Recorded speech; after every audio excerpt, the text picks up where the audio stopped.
much, guys. Thank you very much. So, for those who are from Rochdale will understand, because I've been telling them for years, that Rochdale and the problems over the border in Oldham are hand in hand. They're the same people, they're the same areas. And I'm going to bring someone up now to speak to you who knows a lot more about Oldham's problems than we do, as much as we do about Rochdale. So please give a Rochdale welcome and a nice loud applause to Sir Roger here.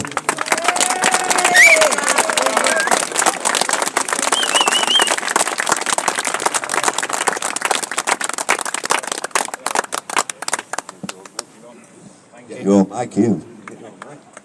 Roger, I'm here, ladies and gentlemen.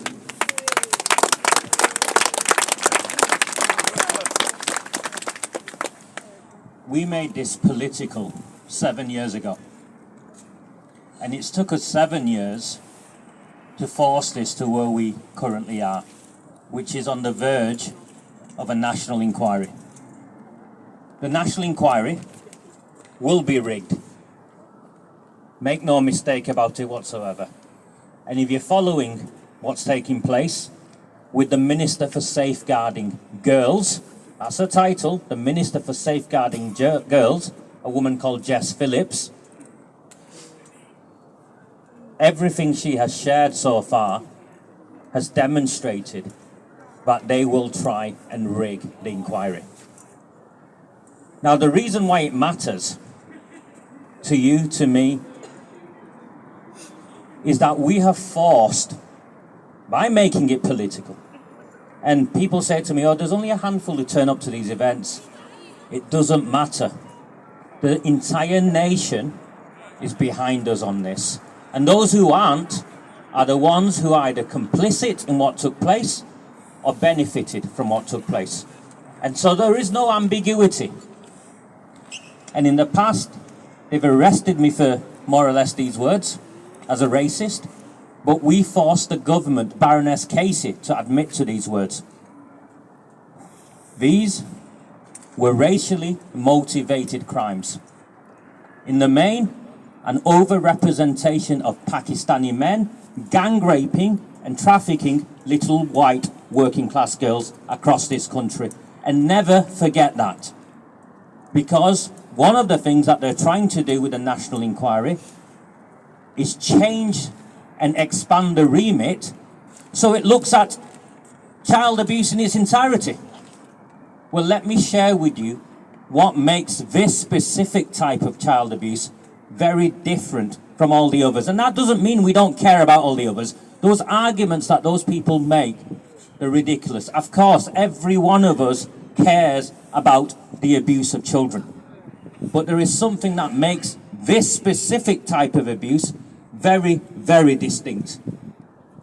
Your children were sold for votes. No ambiguity whatsoever. Your children, our children, were sold for votes. These men infiltrated the Labour Party. They quickly worked out that the drug dealing, hand in hand with the gang rape of children, would be ignored. They had immunity because of the sackfuls of postal votes that they provided to the politicians. And in the first instance, what these people did, the politicians, the councils, they bribed them with their community centres. Why do you think you have names called a Bangladeshi community centre, a Pakistani community centre? What would happen if you created something called a white community centre? There'd be a front page article on The Guardian condemning you as racist and far right. So they first of all bribed them with these community centres in the 70s and the 80s. But they weren't satisfied with that. And I say this not to criticise, but so to educate. The communities that I come from are run by cartels. They're run by gangsters, and they're run by very, very powerful individuals whose immediate family members, on one hand, are businessmen who launder money, on the other hand, drug dealers, convicted drug dealers. They drive up and down the streets in fancy Ferraris. These are councillors, these are politicians. In broad daylight, their immediate family members are members of the grooming gangs. The cousins, they don't care. A couple of months ago,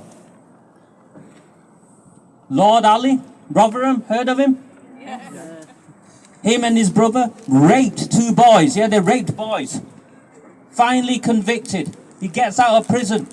He's hanging out in that new pyramid thing in Stockport for a Dubai property fair full of Pakistanis. Next to him, Afzal Khan, the MP.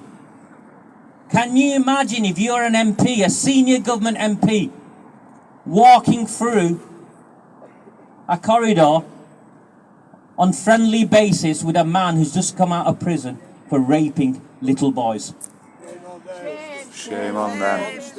They don't care because they know that the votes they provide give them protection.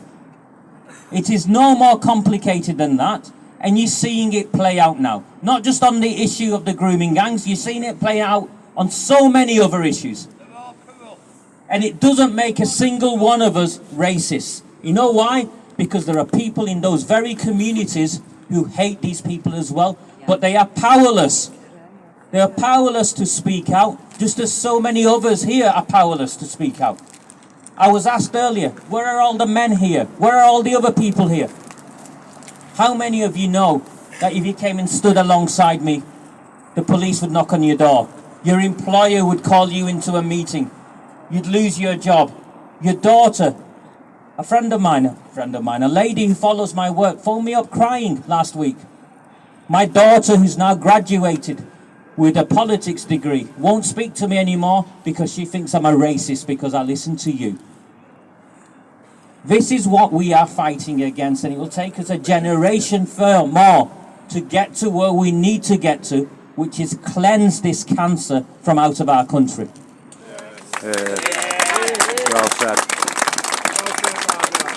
So the grooming gang public inquiry will be a cover-up. As They always. are about to appoint a chair. My information is, of the 2 that they've shortlisted, These are the the real preference people there, does Chris. not even have a legal background. It's not a judge, it's not a barrister, it's not anyone with a legal background, it's someone they can manipulate. Even the Guardian newspaper last week ran an article, and the Guardian hates us and hates everything we stand for. The Guardian ran an article that essentially said that the government have already determined the terms of reference and no judge will agree to front it. This is not how a national inquiry is meant to work. It's illegal. It's unlawful. You have Rupert Lowe, the independent MP.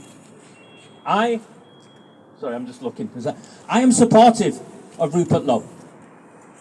I don't care if he's reform, if he's advance, anyone who stands on the side of wanting to stop the gang rape of children, I will stand alongside. Whatever political differences we might have, I can deal with them afterwards. But first of all, we stop the raping of our children, and we stop those who benefit from raping our children. The Labour Party last year wrote to me. They threatened to sue me. They threatened to sue me because I named politicians. So everywhere I go, I name politicians, and I challenge the Labour Party to sue me, and I'll see them in the High Court. I am not a wealthy man. I live in a very small apartment with my child. If I lose it, I lose everything. But you know what I will not lose? The ability to look in the mirror and see what looks back at me. The name of the politicians that I know are involved in the cover-up of the grooming and gang rape of my town's children include the now MP, Jim McMahon, James Ignatius O'Rourke McMahon, Debbie Abrahams, MP, Angela Rayner MP, Scum. Andy Burnham, the Greater Manchester Mayor. Scum. Burnham hides behind his Twitter account calling me. Name the place, Andy Burnham. I will show the entire nation every bit of evidence that demonstrates your role in the cover-up of the industrial scale gang rape of this nation's children. Go on, Raj.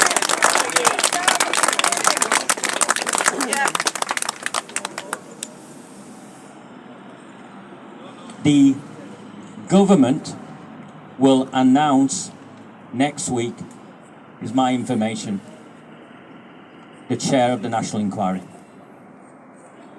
I will release a series of documents that demonstrate, that have been sat on, how it is rigged and what we must do to hold them to account. Do not lose hope when it's rigged. Just know that it's another step in the journey to where we need to go. And so we understand where we need to go.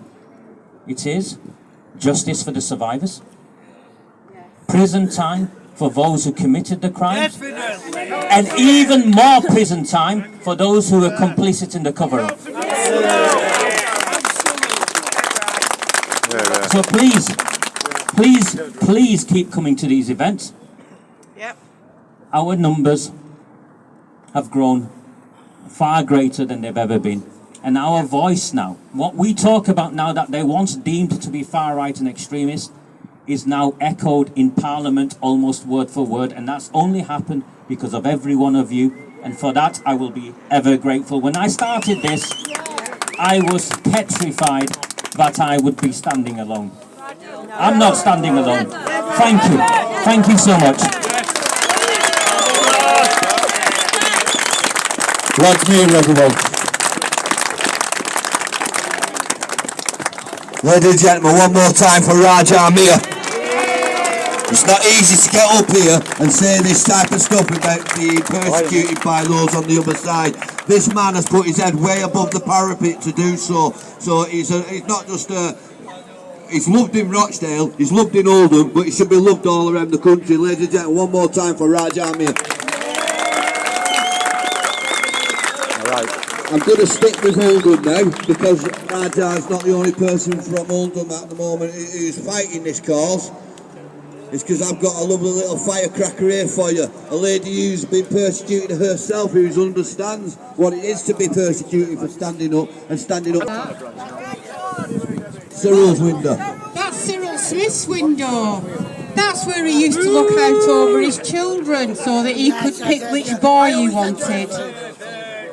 That's what Cyril Smith used to do, and it's marked up, and they've painted the windows and they've done it up, but they haven't changed his red window. I wonder why. Anyway, my name's Debbie Barrett-Cole. Lovely to see you all here, and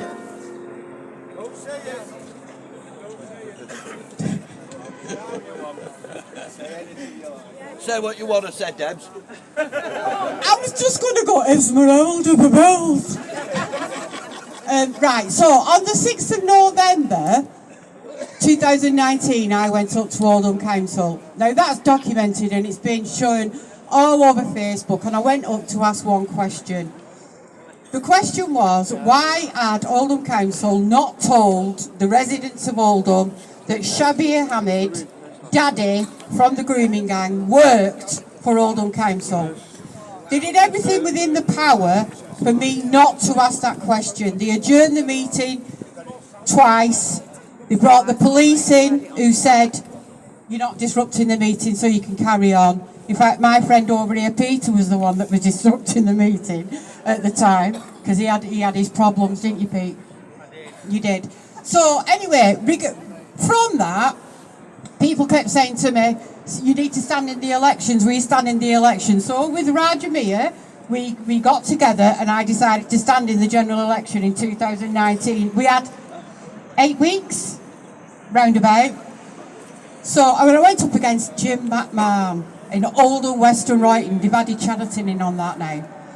I didn't win. I never knew I knew I was never ever going to win, because I was going up against the Labour postal vote. I did beat UKIP, so I'm quite pleased with that. So I did get 500 votes and I was happy with that. That's my little pat on my back. But what happened after that was very, very telling. Because Jim McMahon, because I was going round and telling everybody what Jim McMahon was doing, covering up girls being groomed in shisha bars in Oldham, not telling parents because they didn't want racial tensions in the town.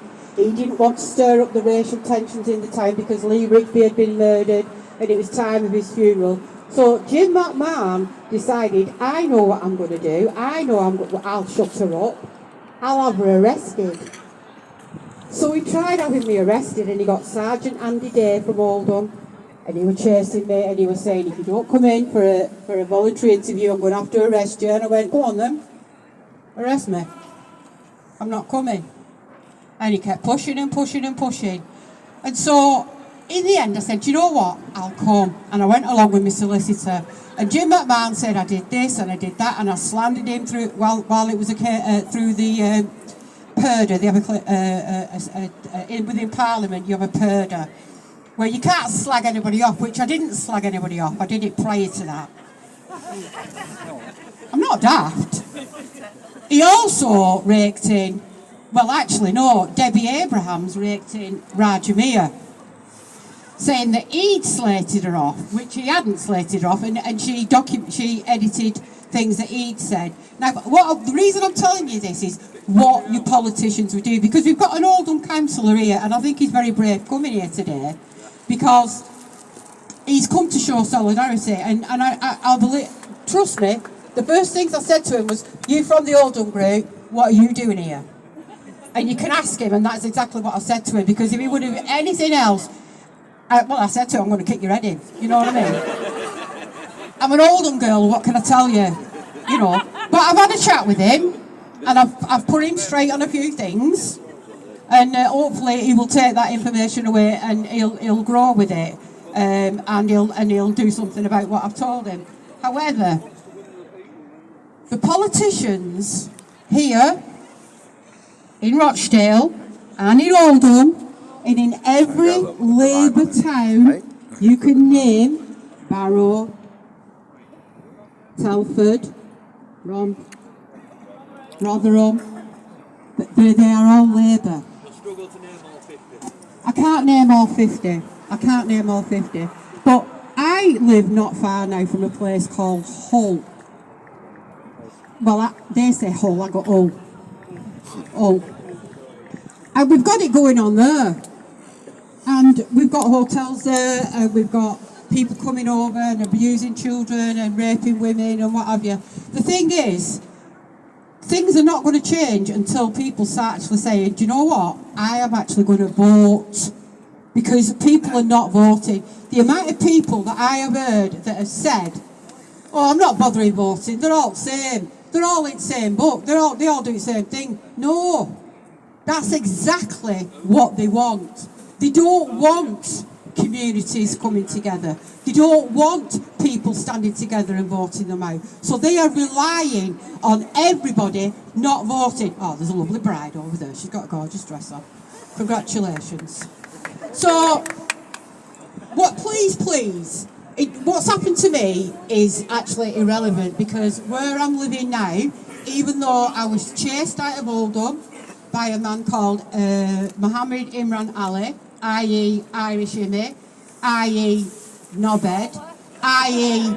convicted heroin dealer, i.e. getaway driver for Dale Cregan, who murdered 2 police officers, one of them from Oldham. He's best pals, married to boyfriend, girlfriend, whatever it is, with the Oldham Council leader. He chased me out of town because I got threats after he shared my face, I know it's beautiful, my home and my name, into 18 Islamic groups, calling me a far-right racist and that I was not suitable to stand in the local elections.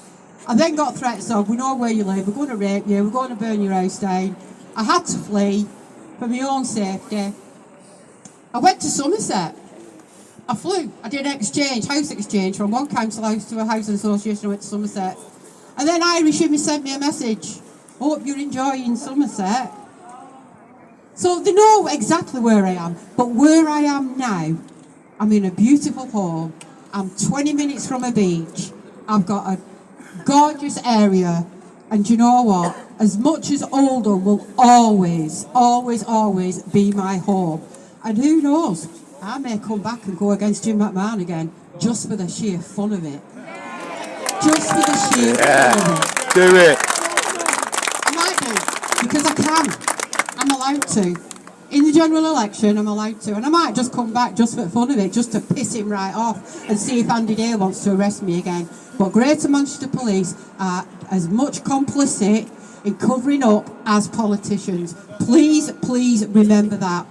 There's a gorgeous little girl here, and all I want to do is wrap her up in cotton wool because she's very, very young, and she's a target to so many people, and it's awful for us to even think that, but that is the truth.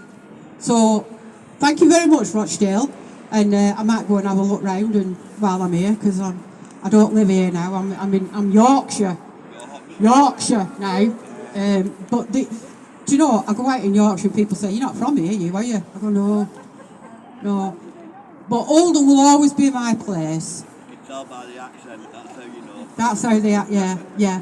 So please, if you've all got neighbours, you've all got family, knock on the door, start conversations. If they don't vote, please, start having conversations with them. Tell them how important it is for you to go out and vote, because that's the only way now that we're going to get these people out. And as for the children, the reason I went up in the first place, I have got many survivors in my phone right now, who I still support, who still contact me. Some of them are from here, a lot of them are from Oldham, and they will not rest until they get an independent investigation. They do not want a truth project. They do not want what Labour and Jess Phillips are trying to push under the door. So she is. So please, if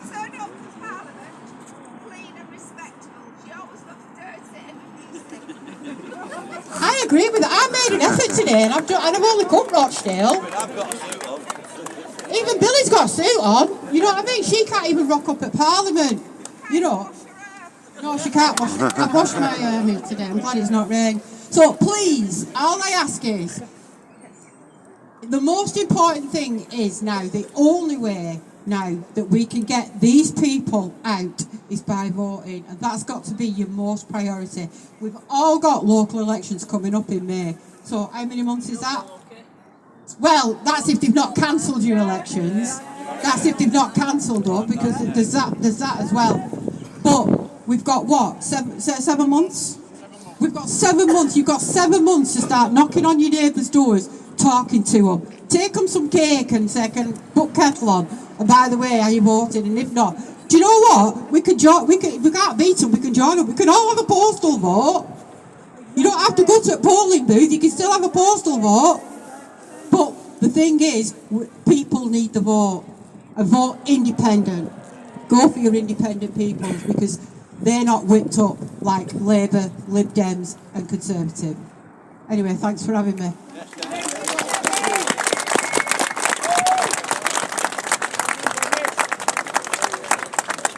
Once more time for Debbie Barrett-Cole, ladies and gentlemen. Okay, before I move on for our next speaker, a bit of a surprise here. So for the first time ever, I've actually got my team with me. They've never ever stand in this public, because I don't let them. I don't allow them. They're working on the front line, they're working with survivors, and they run. But it's about time they got the respect they deserve. So a big warm welcome for Emma, Michelle, Jade, wherever you're riding, she's over here. These guys work relentless every day, Monday to Friday, making sure your children are safe and making sure that the information that needs to be brought in is brought in, and helping those that need it every single day. They never turned up before. I just want to make sure they know I love them all to bits, and I want to make them to know that you all love them to bits for what they do as well. So one more time, PAGUK staff, ladies and gentlemen. Next is one of my favourite people of all time. If it was up to me, he wouldn't be Mayor of Great Manchester, he'd be Mayor of Great Britain. This guy is a legend, and he's Mr. He knows what he's saying, Mr. Nick Buckley. Mr. Common Sense. He didn't hear you guys.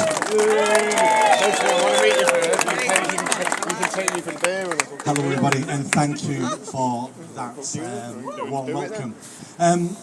Let's start off with some facts. The facts is, we're winning. 5 years ago, if I'd have stood here 5 years ago and told you where we were today, most of you wouldn't have believed me. Most of you would have thought, no, we can't get that way. We're going to lose this battle. But because we kept coming out, because you kept coming out, because of social media, because of X and Twitter, this has become a national issue now. And everything we've been doing has been proven to be correct. Everything we said has turned out to be correct. And regardless of who you are in the country, who you are in the world, hardly anybody will accept the rape of children. Hardly anybody. That's why we know we're on the right side. Now, driving here today, I passed a bridge just round the corner, and it said, Home of Cooperation. And I thought, well, that's perfectly correct. It is the home of cooperation. Because the police, the council, and the elected politicians all cooperated with each other to hide this crime and to hide other stuff as well. But this crime, particularly, they hid. They got together and they decided votes were more important than our children. How evil do you have to be to put votes ahead of children? But that's what went on. And it went on for decades and decades. And we were called names, we were called racist, we were called idiots, we were called, you've got mental health issues, this is a conspiracy theory, this never happened. But that's all changed now, because this is discussed now in Parliament. This is discussed around the world in other people's parliaments. This is discussed by the most powerful people in the world. Because it's factual now, and we know it to be true. And it's been admitted, and we've got the reports. But, as Raju said, the Labour Party will not allow this report to come to the conclusions we know the report will come to if it's a free and fair investigation into this. They cannot allow it. They will not allow it. They will make excuses, they will delay, and they will delay until after the next election. No Labour government will commission this report to be released before the next general election. They can't afford that to happen. They won't allow it to happen. They're hoping we're going to forget about this. They're hoping they may not be in power anymore. They're hoping they'll get away with this. But we know they won't get away with it. It may take another fight. I mean, I think we've won this fight. I really do think we've already won. We've not crossed the finish line yet, but we've won this race. Because we'll never put the lid back on the box now. We never will.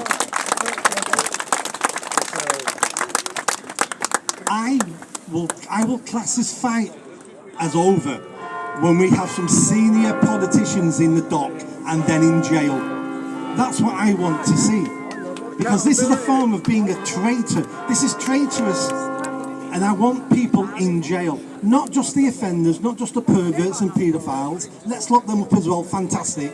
But if we're going to make sure this never happens again, if we're going to ensure things worse than this will never happen again, then we need to make sure the people who allowed it to happen and covered it up, we have to ensure they go to jail. Why shouldn't they not go to jail? At the end of World War II, we hung Nazis for what they did. We hung them. Now, we don't have the death penalty in our country, but at least we should send them to jail. Absolutely. Now, I've seen some signs around here today. Sue your perpetrators. Fantastic sign, because this is a new way forward. If you've not heard about this, there's a gentleman, a solicitor called Robin Tilbrook. I interviewed him on my YouTube channel about a month ago. So he's a solicitor, heard about the grooming gangs, heard about the men who went to court, were found guilty, so this isn't, we think he's guilty, found guilty in a court of law, and then he decided to himself, do you know what? If this was any other crime, the victim would take that person back to court and sue them. So he said, I'm going to crowdfund I'm going to crowdfund this. And he found a victim willing to do it. First of all, he tried to advertise in newspapers what he was doing, basically no win, no